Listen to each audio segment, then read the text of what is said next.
Hola, ¿qué tal mis queridos hermanos? Qué gran bendición poder estar con ustedes nuevamente compartiendo mi cuaderno espiritual. Este mes estamos hablando de sobreedificar.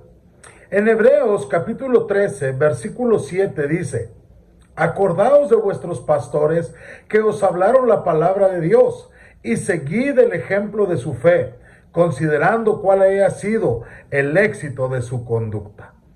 Tal como nuestros pastores, los cuales nos han hablado la palabra de Dios, y tal como Jesucristo es el mismo ayer y hoy y por los siglos, así debemos ser en nuestra doctrina y en nuestra práctica. No debemos dejarnos llevar de doctrinas diversas y extrañas. Y una de las maneras más sutiles que tiene Satanás de acercarse al cristiano es empezando a alejarlo de la sana doctrina. Es atraparlo en creencias sin fundamentos, creencias inciertas y cambiantes. Y la mala doctrina siempre dará como resultado una mala vida.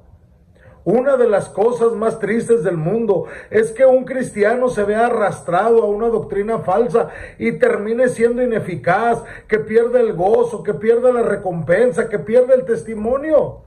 Por eso dice: acordaos de vuestros pastores que os hablaron, ¿qué cosa? La palabra de Dios. Entonces, no es extraño, hermanos, que Satanás quiera atacar a la iglesia, induciéndola a falsas doctrinas. Esto ha ocurrido desde los primeros días del cristianismo.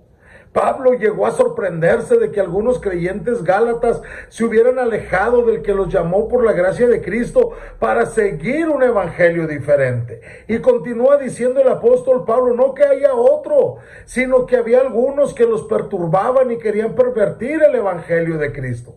A veces los falsos maestros serán amables, nos caen bien y quizás hasta sean sinceros. Es difícil creer que enseñarían algo falso o algo engañoso. Por eso debemos juzgar la doctrina por la palabra de Dios, no por la apariencia, no por la personalidad de quien la predica. Por eso el apóstol Pablo dijo en Gálatas 1:8, mas si aún nosotros o un ángel del cielo os anunciare otro evangelio diferente del que os hemos anunciado, sea anatema. En otras palabras, si el mismo Pablo cambiaba su enseñanza de las verdades reveladas que había estado predicando, no deberían seguirlo. Ni siquiera un ángel se le puede creer por encima de la palabra de Dios. La idea es tan importante que Pablo la repite en los versículos siguientes. Como antes os hemos dicho también, ahora lo repito, si alguno predica diferente evangelio de que habéis recibido, sea anatema. Gálatas 1:9. Estos gálatas habían comenzado en la gracia, pero se habían vuelto a la ley. Habían comenzado en el espíritu, pero ahora intentaban continuar en la carne. Y los judíos, a quienes se les habla en el versículo de Hebreos 13, estaban en peligro de hacer lo mismo. Las doctrinas diversas y extrañas no eran enseñanzas nuevas necesariamente. No se les pone nombre, pero es probable que como muchas de las enseñanzas, si no de la mayoría, fueran creencias tradicionales judías, pero que eran ajenas al evangelio de la gracia. Pablo también le advirtió a los ancianos de Éfeso de este peligro cuando dijo: yo sé que después de mi partida entrarán en medio de vosotros lobos rapaces que no perdonarán al rebaño.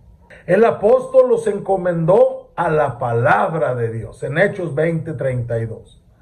El llamado final de la epístola a los romanos es este: os ruego, hermanos, que os fijéis en los que causan divisiones y tropiezos contra la doctrina que vosotros habéis aprendido y que os apartéis de ello. Los peores falsos maestros son aquellos que se disfrazan de ortodoxia. Un liberal declarado, sectario o ateo puede verse fácilmente por lo que es. Los mejores obreros de Satanás son los que engañan, quienes saben que les oirán más y cubren su herejía con ideas bíblicas. El blanco principal de Satanás es la iglesia. Él no necesita pervertir al mundo porque ya está pervertido, ya está de su lado. Por eso el Nuevo Testamento está lleno de advertencias en contra de apartarse de la verdad. Dios sabe que la batalla más grande de su iglesia es por la pureza de la doctrina, porque esa es la base de todo lo demás. Una iglesia que no tiene doctrina sana es inestable y vulnerable. Por eso dice: Acordaos de vuestros pastores que os hablaron la palabra de Dios. Seguid el ejemplo de su fe. Considerad cuál haya sido el éxito de su conducta. Que el Señor te bendiga.